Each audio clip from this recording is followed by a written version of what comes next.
we have here today is the fifth installment of the most banned book in history, 1984.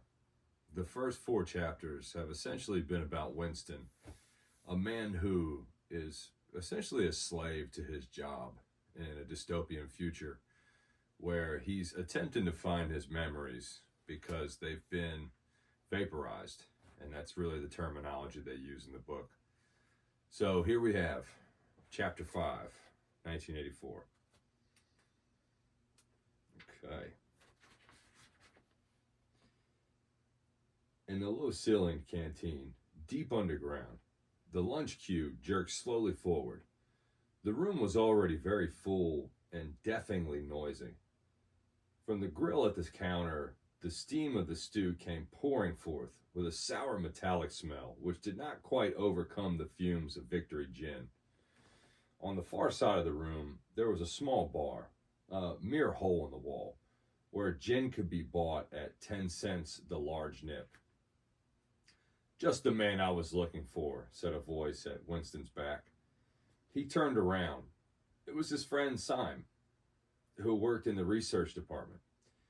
Perhaps friend was not exactly the right word. You did not have friends nowadays. You had comrades. But there were some comrades whose society was pleasanter than that of others. Syme was a philologist, a specialist in newspeak. Indeed, he was one of the enormous team of experts now engaged in compiling the 11th edition of the Newspeak Dictionary. He was a tiny creature, smaller than Winston, with dark hair and large, protuberant eyes. At once mournful and derisive, which seemed to search your face closely while he was speaking to you. "I wanted to ask you whether you'd got any razor blades," he said. "Not one," said Winston with a sort of guilty haste. "I've tried all over the place. They don't exist anymore." Everyone kept asking you for razor blades. Actually, he had 2 unused ones, which he was hoarding up. There had been a famine of them for months. At any given moment, there was some necessary article which the party shops weren't unable to supply. Sometimes it was buttons. Sometimes it was darning wool. Sometimes it was shoelaces. At present, it was razor blades. You could get a hold of them, if you could, by scourging more or less furtively on the free market. "I've been using the same blade for 6 weeks, he added untruthfully. The queue gave another jerk forward as they halted the turn and faced Syme again. Each of them took a greasy metal tray from a pile at the edge of the counter. "Did you go and see the prisoners hanged yesterday?" said Syme. "I was working," said Winston indifferently. "I shall see it on the flicks, I suppose." "A very inadequate substitute," said Syme. His mocking eyes rode over Winston's face. "I know you," the eyes seemed to say. "I see through you. I know very well why you didn't go to see those prisoners hanged." In an intellectual way, Syme was venomously orthodox. He would talk with a disagreeable, gloating satisfaction of helicopter raids on enemy villages, the trial and confessions of thought criminals, the executions in the cellars of Ministry of Love. Talking to him was largely a matter of getting him away from such subjects and entangling him, impossible, in the technicalities of newspeak, on which he was authoritative and interesting. Winston turned his head a little aside to avoid the scrutiny of the large dark eyes. "It was a good hanging," said Syme reminiscently. "I think it spoils it when they tie their feet together. I like to see them kicking. And above all, at the end, the tongue sticking right out, and blue, a quite bright blue. That's the detail that appeals to me." "Next, please," yelled the white apron prole with the ladle. Winston and Syme pushed their trays beneath the grill. Onto each was dumped swiftly the regulation lunch, metal pumpkin of pinkish gray stew, a hunk of bread, a cube of cheese, a mug of milkless Victory coffee, and one saccharin tablet. There's a table over there under the telescreen, said Syme. Let's pick up a gin on the way. The gin was served out to them in handless china mugs. Handleless, rather. They threaded their way across the crowded room and unpacked their trays onto the metal top table, on one corner of which someone had left a pool of stew, a filthy liquid mess that had the appearance of vomit. Winston took up his mug of gin, paused for an instant to collect his nerve, and gulped the oily tasting stuff down. When he had winked the tears out of his eyes, he suddenly discovered that he was hungry. He began swallowing spoonfuls of the stew, which, in among its general sloppiness, had cubes of spongy pinkish stuff which was probably a preparation of meat. Neither of them spoke again till they had emptied their pannikins.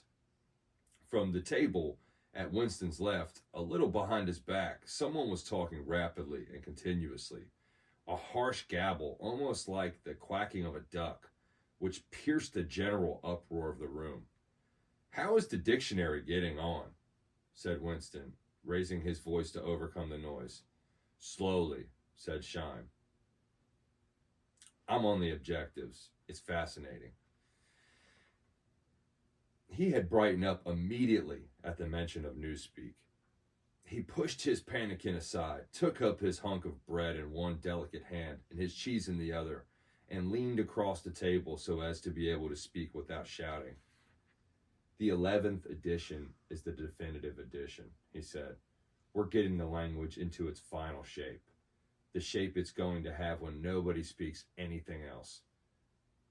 When we've finished with it, people like you will have to learn it all over again. You think, I dare say, that our chief job is inventing new words, but not a bit of it. We're destroying words, scores of them, hundreds of them, every day. We're cutting the language down to the bone. The 11th edition won't contain a single word that will become obsolete before the year 2050. He bit hungrily into his bread and swallowed a couple of mouthfuls, then continued speaking with a sort of pedant's passion. His thin, dark face had become animated. His eyes had lost their mocking expression and grown almost dreamy. It's a beautiful thing, the destruction of words. Of course, the great wastage is in the verbs and adjectives, but there are hundreds of nouns that can be got rid of as well. It isn't only the synonyms. There are also the antonyms. After all, what justification is there for a word which is simply the opposite of some other word? A word contains its opposite in itself. Take good, for instance. If you have a word like good, what need is there for a word like bad? Ungood will do just as well. Better, really, because it's an exact opposite, which the other is not. Or again, if you want a stronger version of good, what sense is there in having a whole string of vague, useless words like excellent and splendid and all the rest of them? Plus good covers the meaning, or double plus good if you want something stronger still. Of course, we use those forms already, but in the final version of Newspeak, there'll be nothing else. In the end, the whole notion of goodness and badness will be covered by only 6 words. In reality, only 1 word. Don't you see the beauty of that, Winston? It was Beebe's idea originally, of course, he added as an afterthought. A sort of vapid eagerness flitted across Winston's face at the mention of Big Brother. Nevertheless, Syme immediately detected a certain lack of enthusiasm. "You haven't a real appreciation of Newspeak, Winston," he said almost sadly. "Even when you write it, you're still thinking in Old Speak. I've read some of those pieces that you write in the Times occasionally. They're good enough, but they're translations. In your heart, you prefer to stick to Old Speak with all its vagueness and its useless shades of meaning. You don't grasp the beauty of the destruction of words. Do you know that Newspeak is the only language in the world whose vocabulary gets smaller every year? Winston did know that, of course. He smiled sympathetically, he hoped, not trusting himself to speak. Syme bit off another fragment of the dark-colored bread, chewed it briefly, and went on. Don't you see that the whole aim of Newspeak is to narrow the range of thought? In the end, we shall make thought crime literally impossible, because there will be no words in which to express it. Every concept that can ever be needed will be expressed by exactly one word, with its meaning rigidly defined and all the subsidiary meanings rubbed out and forgotten. Already in the 11th edition, we're not far from that point, but the process will still be continuing long after you and I are dead. Every year, fewer and fewer words, and the range of consciousness always a little smaller. Even now, of course, there's no reason or excuse for committing thought crime. It's merely a question of self-discipline, reality control. But in the end, there won't be any need even for that. The revolution will be complete when the language is perfect. Newspeak is Ing Sak, and Ing Sak is Newspeak, he added with a sort of mystical satisfaction. Has it ever occurred to you, Winston, that by the year 2050 at the very latest, not a single human being will be alive who could understand such a conversation as we are having right now? Except, began Winston doubtfully, and then stopped. It had been on the tip of his tongue to say, except the proles. But he checked himself, not feeling fully certain that this remark was not in some way unorthodox. Syme, however, had divided what he was about to say. The proles are not human beings, he said carelessly. By 2050, even earlier, probably all real knowledge of old speak will have disappeared. The whole literature of the past will have been destroyed. Chaucer, Shakespeare, Milton, Byron, they'll exist only in Newspeak versions. Not merely changed into something different, but actually changed into something contradictory to what they used to be. Even the literature of the party will change. Even the slogans will change. How could you have a slogan like freedom is slavery when the concept of freedom has been abolished? The whole climate of thought will be different. In fact, there will be no thought, as we understand it now at least. Orthodoxy means not thinking, not needing to think.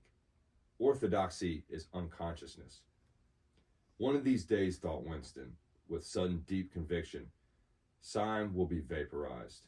He is too intelligent. He sees too clearly and speaks too plainly. The party does not like such people. One day he will disappear. It is written in his face. Winston had finished his bread and cheese. He turned a little sideways in his chair to drink his mug of coffee.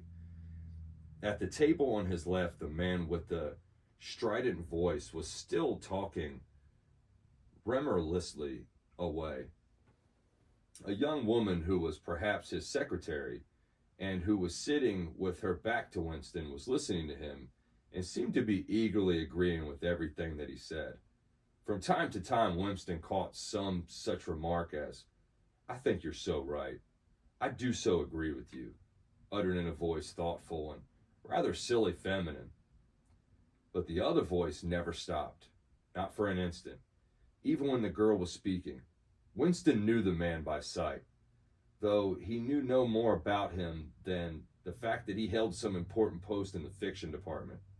He was a man of about 30, with a muscular throat and a large mobile mouth.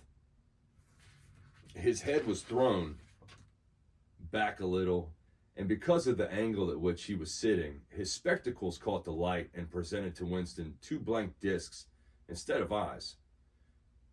What was slightly horrible was that from the stream of sound that poured out of his mouth, it was almost impossible to distinguish a single word. Just once, Winston caught a phrase, complete and final elimination of Goldsteinism, jerked out very rapidly and, as it seemed, all in one piece, like a line of type cast solid. For the rest of it was just noise, a quack, quack, quack.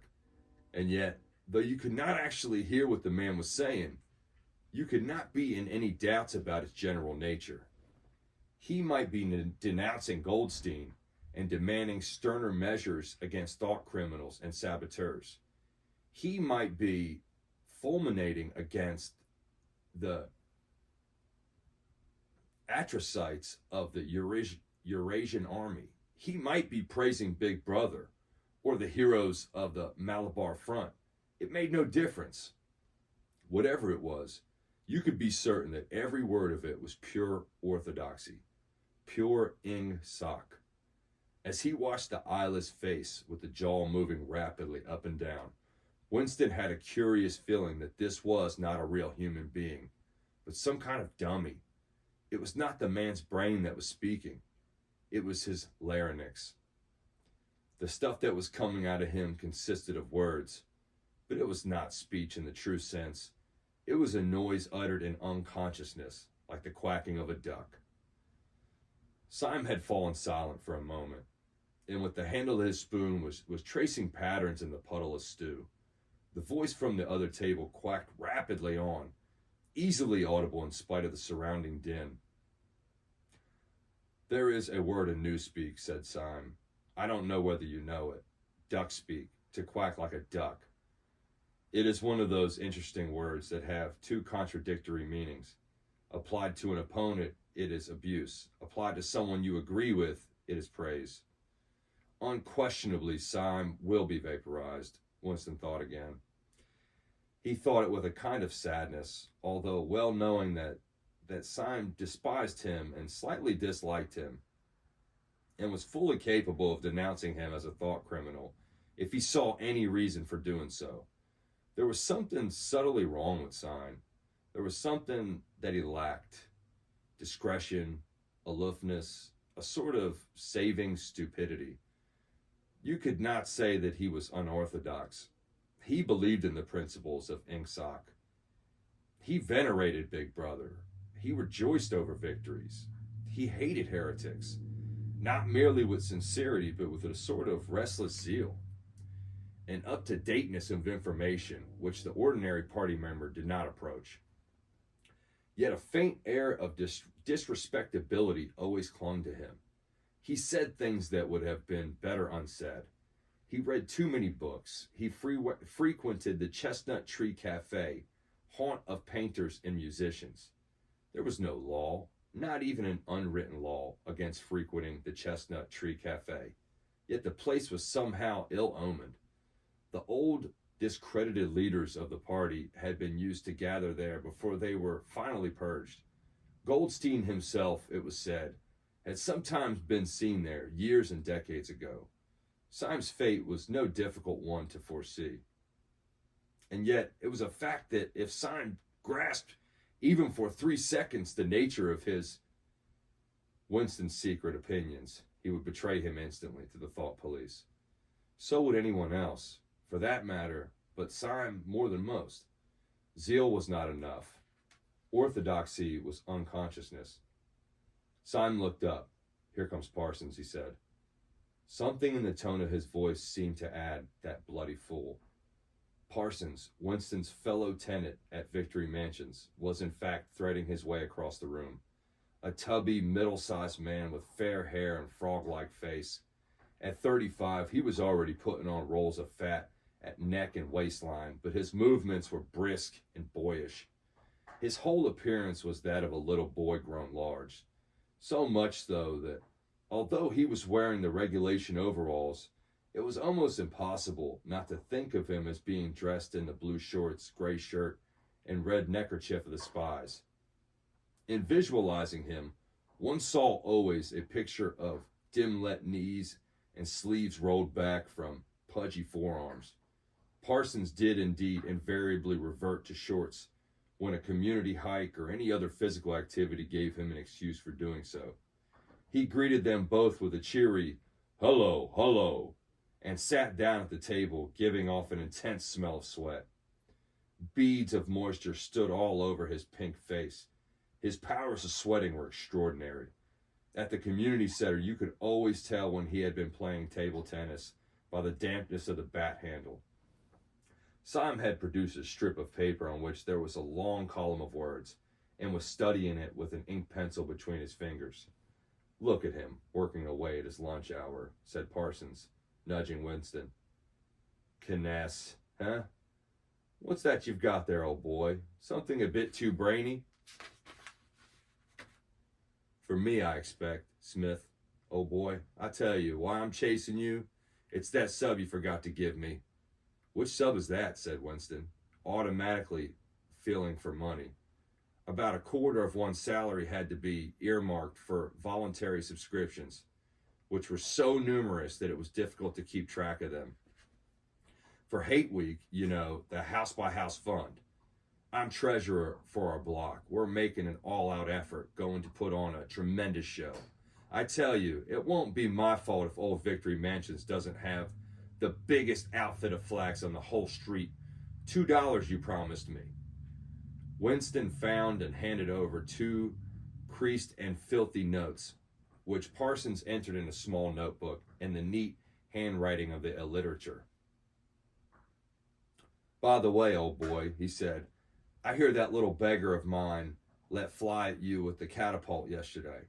I gave him a good dressing down for it. In fact, I told him I'd take the catapult away if he does it again." "I think he was a little upset at not going to the execution," said Winston. "Ah, well, what I mean to say shows the right spirit, doesn't it? Mischievous little beggars they are, both of them. But talk about finesse. All they think about is the spies and the war, of course. Do you know what that little girl of mine did last Saturday? When her troop was on a hike out Berkhamsted Way, she got 2 other girls to go with her, slipped off from the hike, and spent the whole afternoon following a strange man. They kept on his trail for 2 hours, right through the woods, and then, when they got into Amersham, handed him over to the patrols."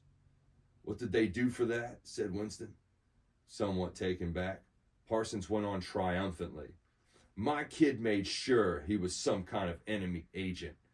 Might have been dropped by parachute, for instance.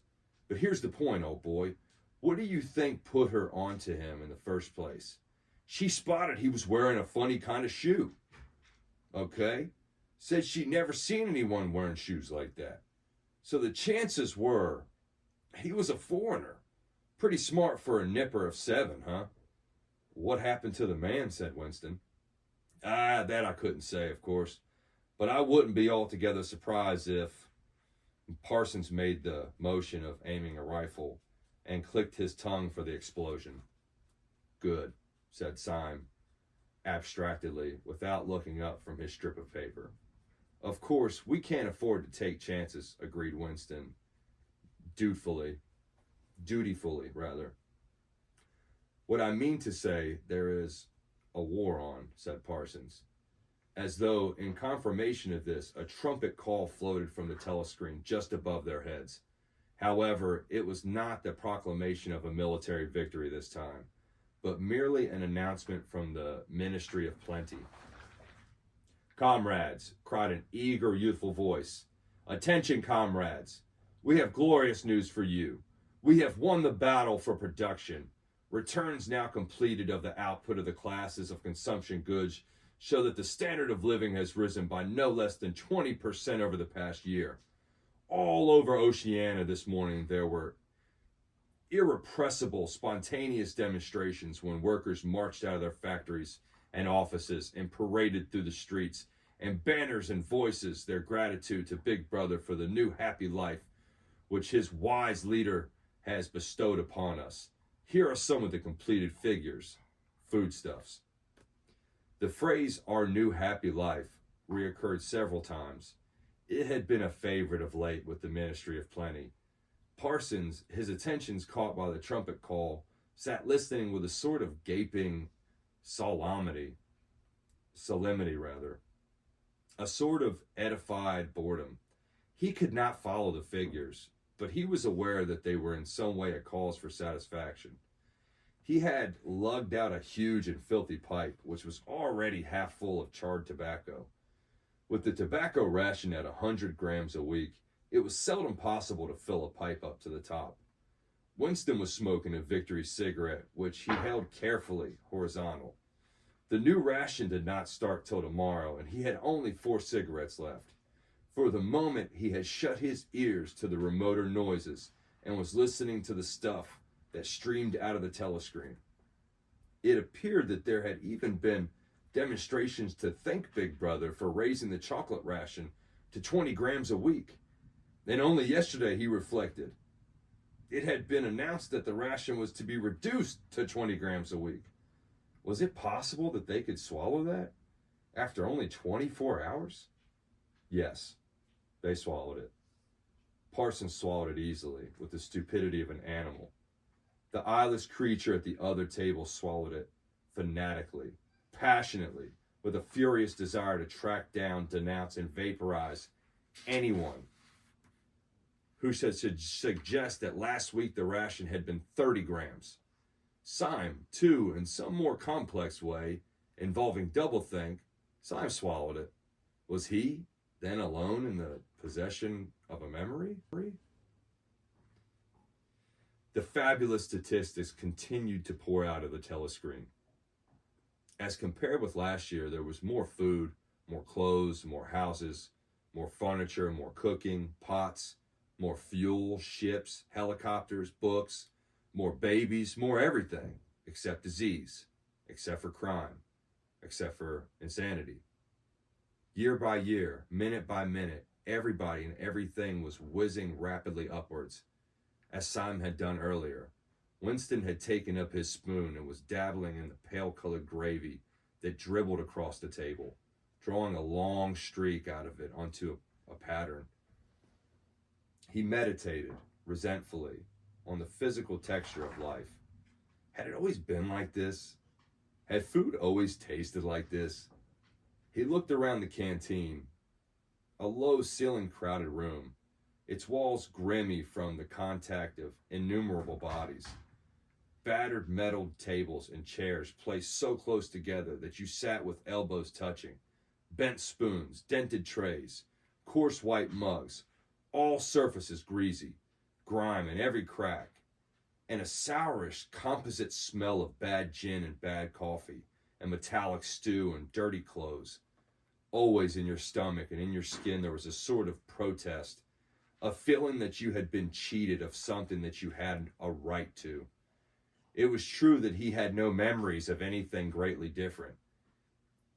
In any time that he could accurately remember, there had never been quite enough to eat. One had never had socks or underclothes. There were no everything was full of holes.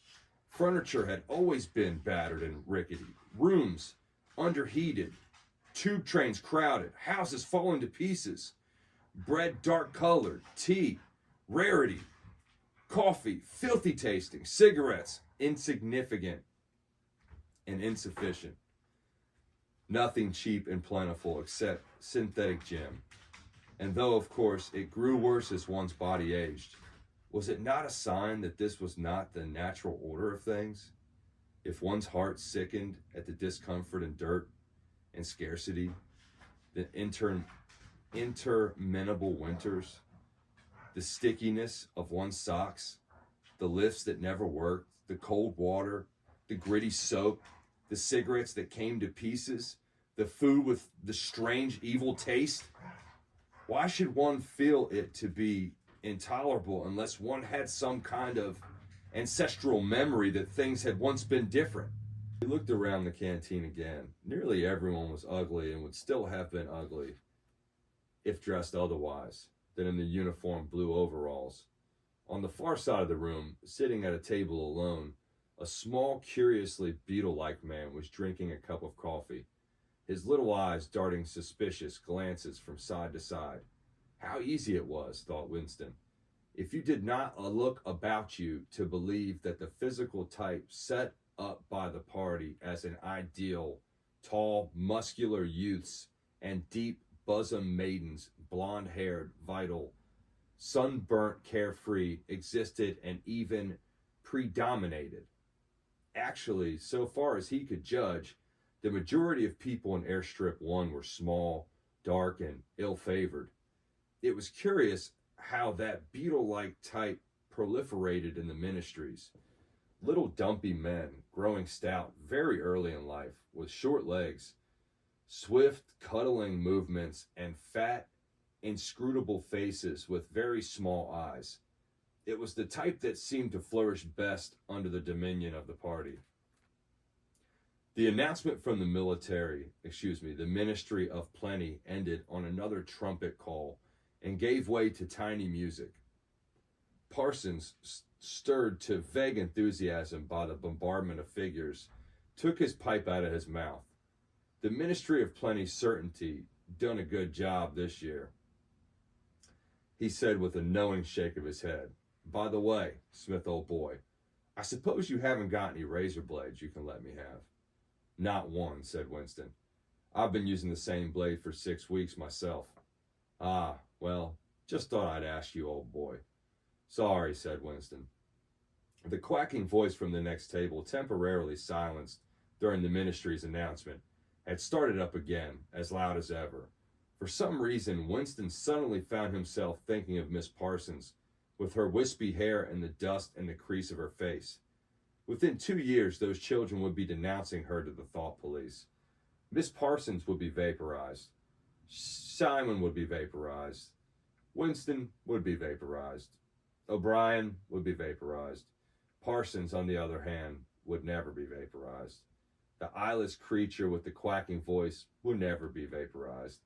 The little beetle-like men who scuttled so nimbly through the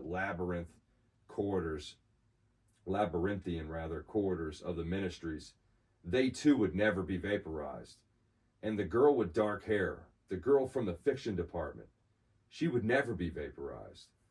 It seems to him that he knew instinctively who would survive and who would perish, though just what it was that made for survival, it was not easy to say. At this moment, he was dragged out of his revise with a violent jerk. The girl at the next table had turned partially around and was looking at him.